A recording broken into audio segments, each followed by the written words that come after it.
अब हिंदू खतरे में है, तो किसका राज अच्छा था?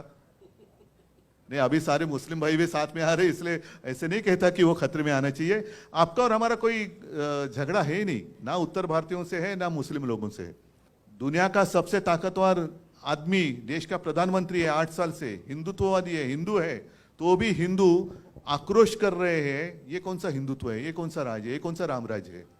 और मैंने तो कल रास्ते पे उतरकर चुनौती दी है, जिन लोगों ने मेरा पार्टी का नाम और धनुष्य बाण छीन लिया है, उनको मैंने चुनौती दी है कि अगर आप मर्द हो, आप में हिम्मत हो है, तो आप मेरा चुराया हुआ धनुष्य बाण लेकर मेरे सामने आइए, मैं मेरी मशाल लेके सामने आता हूं, देखेंगे क्या होता है।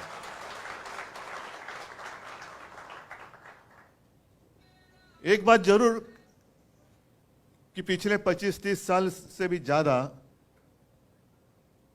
हम और आप एक दूसरे के विरोधी थे, कांग्रेस और राष्ट्रवादी और शिवसेना। उत्तर भारतीय और मराठी नहीं मैं कह रहा हूं, कांग्रेस, राष्ट्रवादी और शिवसेना।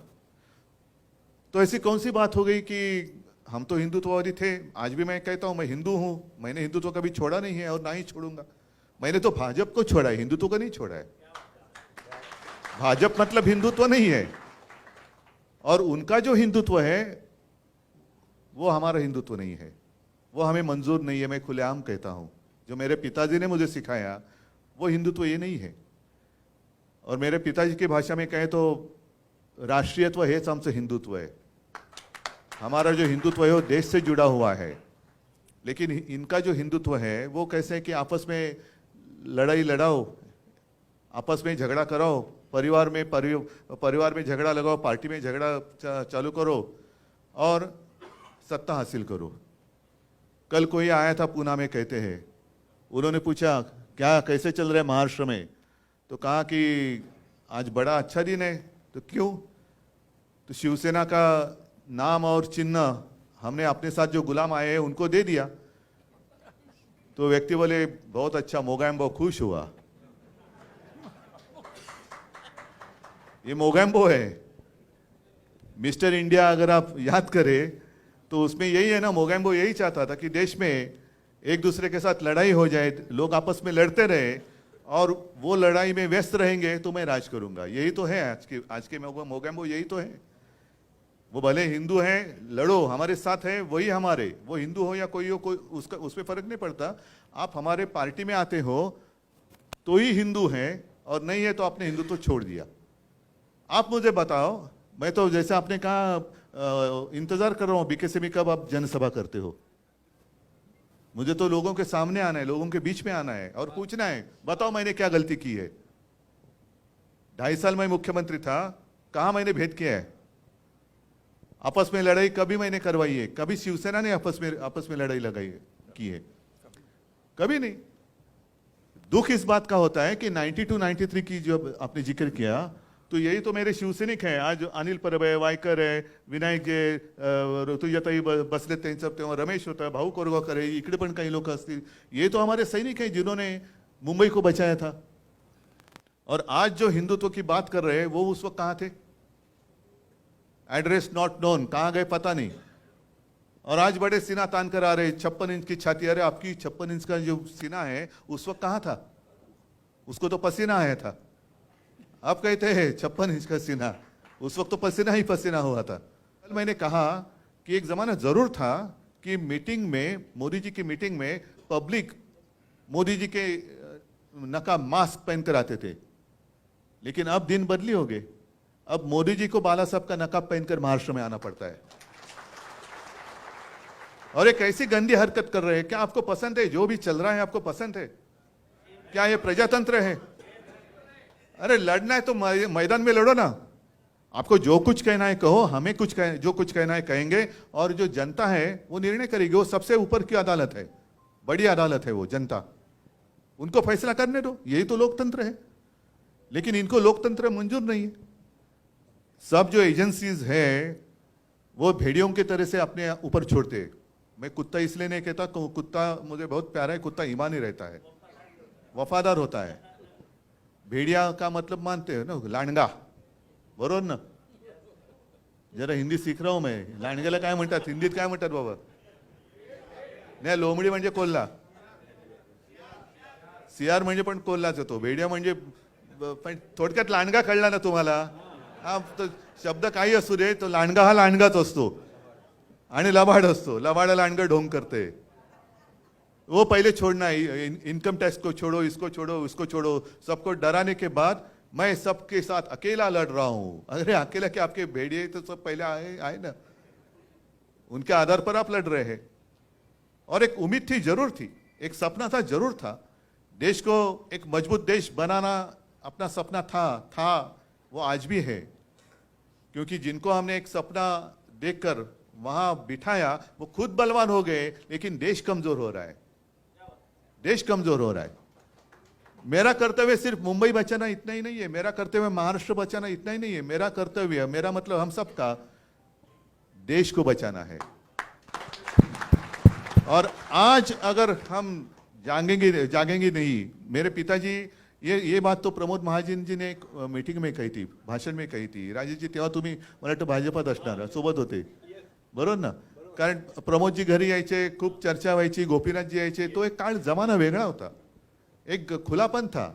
आज सारी चीजें शतरंज का खेल हो गई है।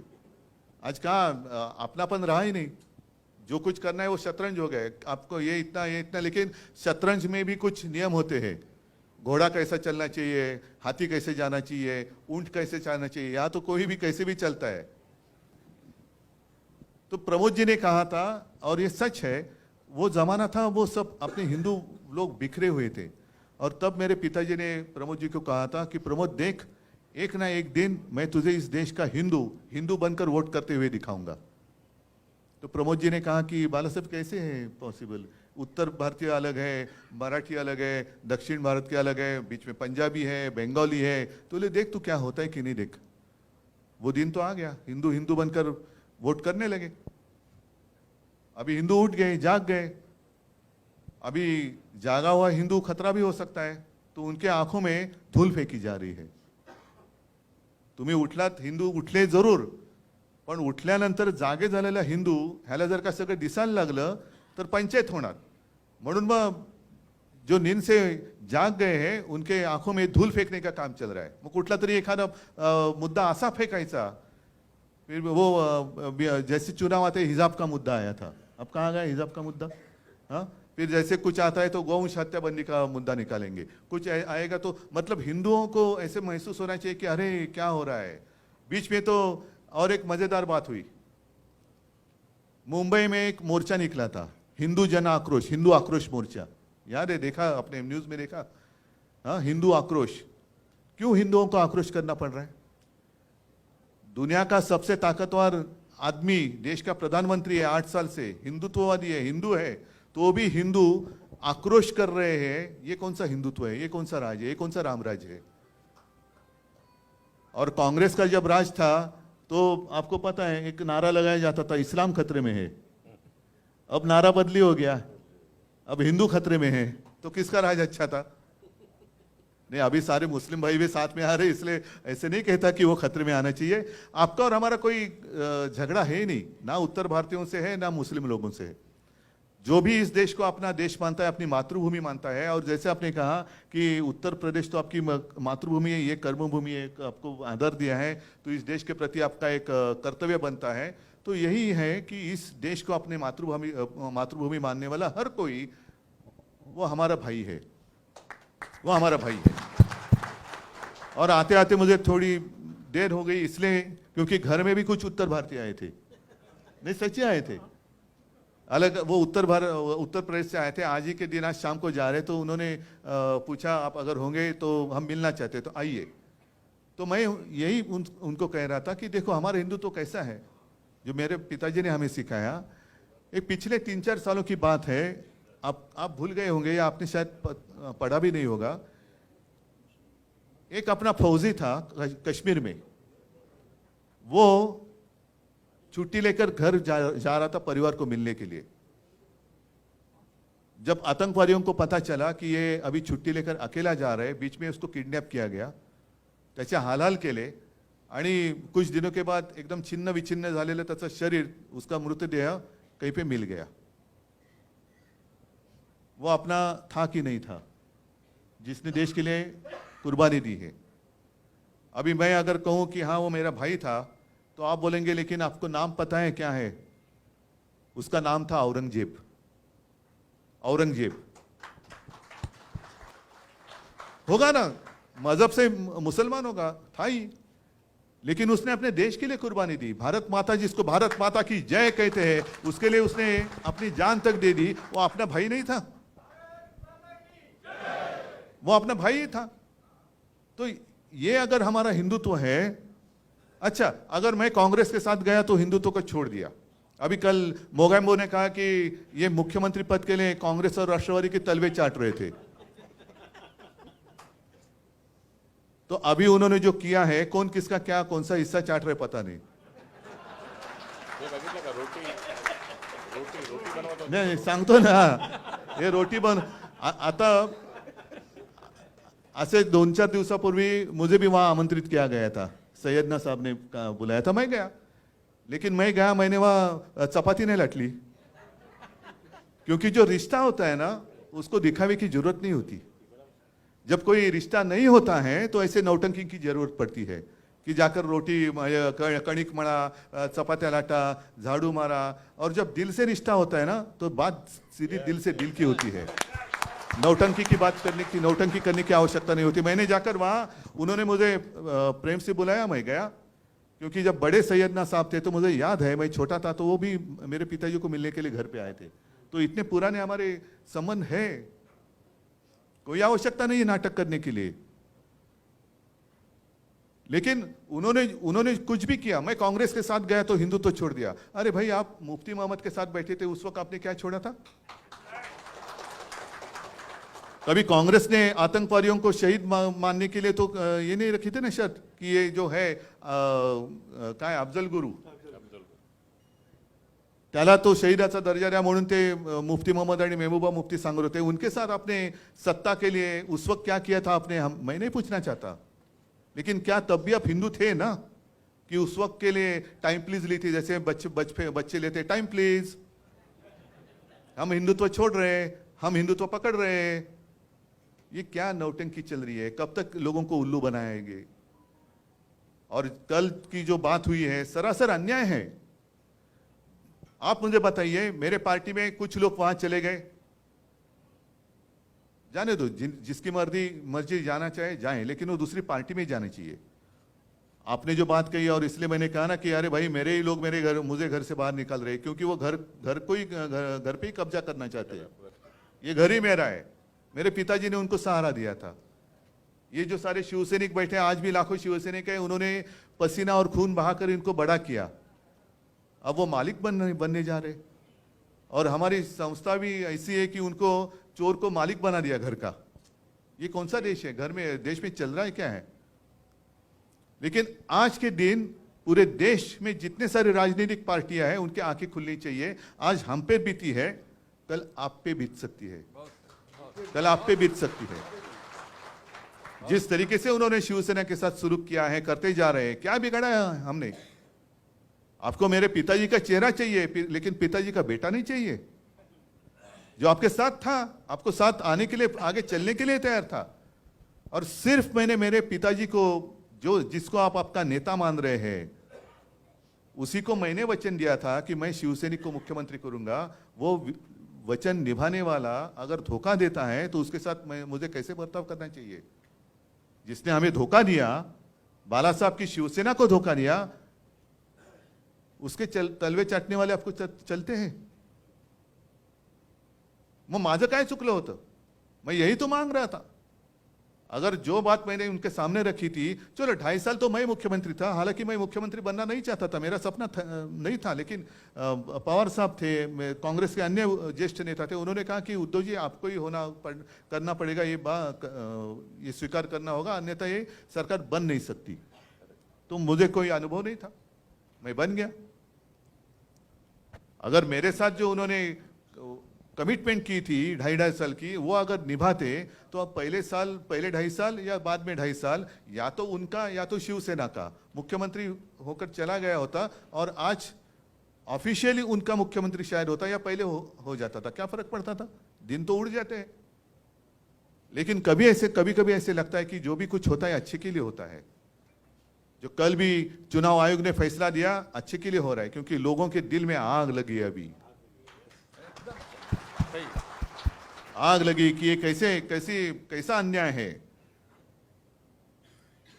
नाम ठीक है, मेरे पार्टी को 2 नाम दिए गए, 2 गुट उन्होंने मान लिए, कभी आज तक ऐसे हुआ नहीं है।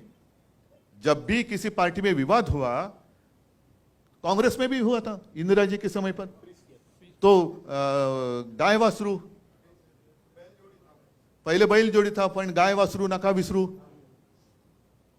बैल जोड़ी था फिर गाय वासरू आ गया, पण तो गाय वासरू क्या है क्यों बैल जोड़ी क्या है, जो आज तक फ्रीज किया गया है, किसी को दिया नहीं गया। भले 2 कांग्रेस को मान्यता मिली, इंडिकेट सिंडिकेट, बाद में और सारे कांग्रेस निकली, लेकिन किसी को भी वो नाम और सिंबल नहीं दिया गया। तो आज भी मेरी अपेक्षा यही थी कि शायद उसी तरीके से कुछ करेंगे, उनका एक गुट और हमारा एक, जैसे उन्होंने वो मान्यता दी ना, त्यांनी नाव घेतलं होतं बाळासाहेबांची शिवसेना। मुझे नकाफी की जरूरत नहीं है, मैं सीधे नाम लेकर लोगों के सामने जा रहा हूं, क्योंकि मेरे पिताजी ने कहा है कि उद्धव तू जैसा है वैसे लोगों के सामने जा, लोग स्वीकार करेंगे या नकार देंगे। तो मैं तो सीधा नाम लेके जा रहा हूं, शिवसेना उद्धव बाळासाहेब ठाकरे है मंजूर, आ जाओ साथ। आपने धनुष्य बाण फ्रीज किया था, मैंने मशाल ले ली। अब शायद ये भी वो कर सकते, क्योंकि इतनी नीच और गंदी राजनीति कर रहे हैं कि शायद वो हमारी मशाल भी ले सकते हैं। तो चलो, आज मशाल दी है ना, हमने तो ली है, उन्होंने चोरी का धनुष्य बाण लेकर सामने आने की मैंने जो चुनौती दी है, हो जाने दो ना, क्यों डर रहे हैं आप? पूरी सत्ता ताकत आपके पास है, धनुष्य बाण भी आपके पास है।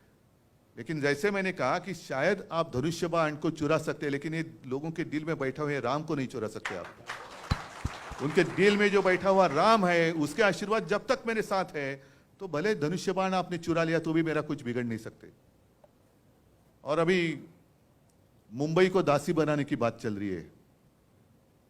मुझे तो अभिमान है, पिछले 25 साल ऐसे नहीं कि मुझे उत्तर भारतीयों ने बिल्कुल वोट नहीं दिया, दिया ना, जरूर दिया। मराठी तो है ही, लेकिन उत्तर भारतीय भी लोग मेरे साथ रहे, गुजराती भी रहे, मुस्लिम लोग भी हैं। हमारे बेरामपाड़ा से त्याचं काय नाव आपलं, हाजी अली नगरसेवक आहे। म्हणजे आपण विचारच करू शकत नहीं, अरे बेरामपाड़ा शिवसेनेचा नगरसेवक, अभी तो और अच्छी लीड से आएगा।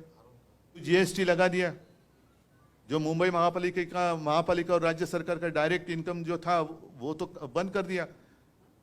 और आपको याद होगा कि कोरोना के समय पर मैं और अजीत दादा पवार हमेशा कहते थे, आज की स्थिति पता नहीं मुझे, जब भी कभी पूछते थे हम हमारे फाइनेंस सेक्रेटरी को, साहब 20 करोड़ से ज्यादा ही केंद्र सरकार से जीएसटी आना बाकी है, जो हमें समय पर मिलना चाहिए।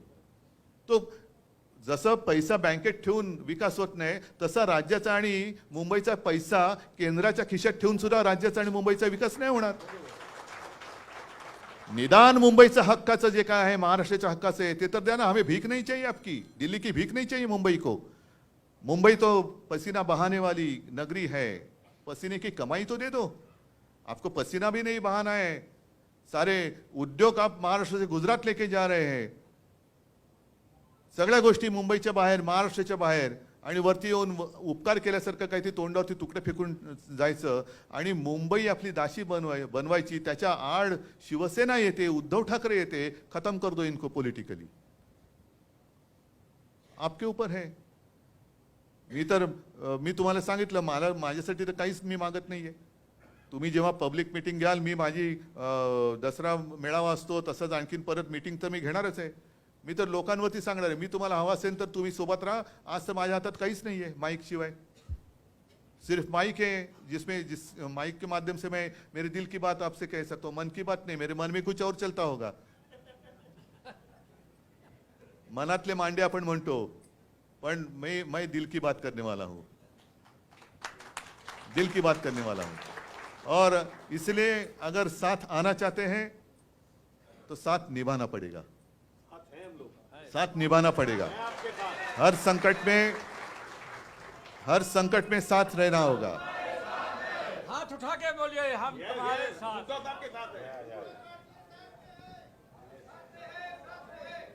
नहीं, और इसलिए आपने जो कोरोना की बात सच है। थोड़ी सी वो एक याद कोविड की बात करूं, अभी शायद कितने तारीख को लॉकडाउन हुआ था, 23 से 24, 22 22 उसके शायद उसके एक वीक पहले से मैं चीफ मिनिस्टर था, मैंने ऐसे ऐसे कुछ चीजें बंद करना शुरुआत की थी। कुछ चीजें मतलब पब्लिक प्लेसेस, मॉल बंद करो, नाट्यगृह बंद करा, सिनेमा हॉल बंद करा, रेस्टोरेंट। लोगों को एक आदत होनी चाहिए, एकदम झटका नहीं लगना चाहिए। और उस वक्त मैं लगातार केंद्र के साथ कांटेक्ट में था कि मैंने उनको कहा कि कुछ यहाँ बाहर से जो लोग आए हुए हैं, उत्तर भारत से हैं या कहीं से भी है, वो घर लौटना चाहते हैं। उनको घर लौटने के लिए मुझे ट्रेन्स दे दो, मैं पैसे देने के लिए तैयार हूँ, लेकिन उनको अगर वो घर जाना चाहते हैं तो घर जाने दीजिए। क्योंकि एक मानसिकता होती है, कुछ भी होता है तो अरे घर चलो भाई, घर चलो भाई, अरे घर चलो क्यों, यहाँ नहीं नहीं नहीं घर जाएंगे। तो ठीक है ना, घर जाना चाहते हैं तो घर जाने। तो मुझे कहा गया कि नहीं नहीं नहीं उद्धव जी, अभी कैसे, अभी तो मुश्किल है। फिर लॉकडाउन हो गया। लॉकडाउन होने के बाद मैंने उस वक्त भी कहा था कि देखो लॉ एंड ऑर्डर की सिचुएशन खराब हो सकती है। लोगों को ज़्यादा समय तक मैं, ये कोई इमरजेंसी नहीं है कि लॉक करके, लॉकडाउन मतलब घर का दरवाजा लॉक करके उनको अंदर बंदी बनाए जाए, ऐसे नहीं है। तो नहीं नहीं नहीं अभी नहीं अभी नहीं अभी नहीं। फिर जो हुआ, लोग बाहर निकले, तो भी मैंने आदेश दिए थे की जहां भी इनको अगर हम रोक कर उनकी निगाह मतलब त्यांची निगराणी आपण चांगली ठेवू शकू ते करा। मग जवळपास 7.5 लाख लोकांना एक महीनाभर हम वो जहां भी रहे वहाँ कैंप बनाए, खाना तो दिया, साथ में डॉक्टर्स भी रखे, लेकिन फिर भी वो सारे इंसान है। एक दिन वो बांध भी टूट गया और लोग चल पड़े रास्ते पे, पटरी पर चलने लगे। एक दो लोग तो ट्रेन के नीचे ऐसे कुछ बेचारे, उनकी जान भी गई। और तब भी मैंने, अनिल परब मंत्री थे, परिवहन मंत्री, अनिलला सांगितलं, म्हटलं अनिल सगळ्यांना एसटी दे आणि सगळ्या 7.5 लाख लोकांना त्यांच्या गावाच्या सीमेपर्यंत सोडलं। अनिल परबच मंत्री होते। 7.5 लाख लोगों को मैंने उनके गांव की सीमा तक छोड़ा। कुछ लोगों को उन्होंने कहा कि नहीं हमें यहाँ तक छोड़ दो, फिर हम स्टेशन रेलवे, महाराष्ट्र के बाहर हम रेलवे से जाएंगे। फिर ऐसे सारे लोगों को हमने किया, जो कुछ कर सकते थे किया। त्यावेळेला आम्ही हे बघितलं नव्हतं की मी तर खरं सगळ्यांना सांगत होतो की आप कहीं जाइए मत, आप यहीं पे रहिए, कुछ नहीं होगा, हम आपका ख्याल रखेंगे। नहीं लेकिन हमें घर जाने दो। तो ठीक है, आपकी मर्जी। आता त्यावेळेला घरी गेल्यानंतर वो भी एक वीडियो आए थे, पूरे लोग रास्ते पे रुके हुए हैं और पानी भी नहीं पीने के लिए, कुछ नहीं, ये नहीं वो नहीं। वो बोले थे इससे अच्छा तो महाराष्ट्र था, महाराष्ट्र था। तो ये बात है। तो यही मैं कहता हूं कि हम साथ में रह रहे तो सुख में और दुख में हम साथ एक दूसरे के साथ रहे। आणि दुबेजी तुम्ही जे सांगितलं, आता कोणी तुम्ही बोललात ना, पवार साहब के यहाँ बैठे थे और उन्होंने, दुबे जी ने कहा कि उम्र का कोई ये नहीं है, और ये सच है। मेरे पिताजी कहा करते थे कि उम्र किसी के हाथ में नहीं है। माणूस वयाने मोठा होतो, पण तो वयाने मोठा झाला तरी मनाने खचला की तो वृद्ध होतो। तो आज भी दुबे साहब तो यंग है, काम करने की हिम्मत है, एक जिद्द आहे।